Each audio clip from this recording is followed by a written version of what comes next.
السلام علیکم ورحمۃ اللہ وبرکاتہ۔ پاک میڈیا فورم فیس بک پیج کے لیے میں ہوں ذکاء العلم محسن۔ سعودی دارالحکومت ریاض میں جمعیت علماء اسلام فے کی جانب سے ایک تعزیتی ریفرنس کا انعقاد کیا گیا، جس میں سابق وفاقی وزیر مفتی عبدالشکور شہید کو شاندار الفاظ میں خراج عقیدت پیش کیا گیا۔ اس تعزیتی ریفرنس میں دیگر سیاسی جماعتوں کے اراکین بھی شریک تھے، جن کا یہ کہنا تھا کہ مفتی عبدالشکور جیسے جو درویش انسان ہیں وہ کبھی کبھار پیدا ہوتے ہیں اور ان کی سیاسی، سماجی اور دیگر جو خدمات ہیں ان کو کبھی فراموش نہیں کیا جا سکتا۔ سعودی عرب کے دارالحکومت ریاض میں جمعیت علماء اسلام فے کی جانب سے منعقدہ تقریب میں دیگر سیاسی جماعتوں کے اراکین بھی شریک تھے، جن سے مقررین نے اظہار خیال کرتے ہوئے کہا کہ مفتی عبدالشکور شہید ایک مخلص، ایماندار اور فرض شناسی کی عملی تصویر تھے،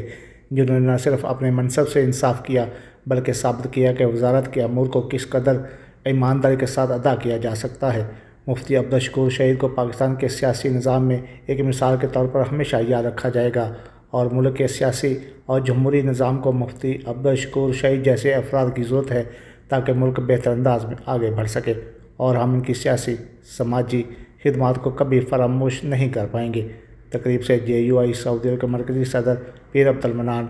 محمد سجاد خان، مولانا شمس الحق، مولانا عبدالحکیم دیشانی،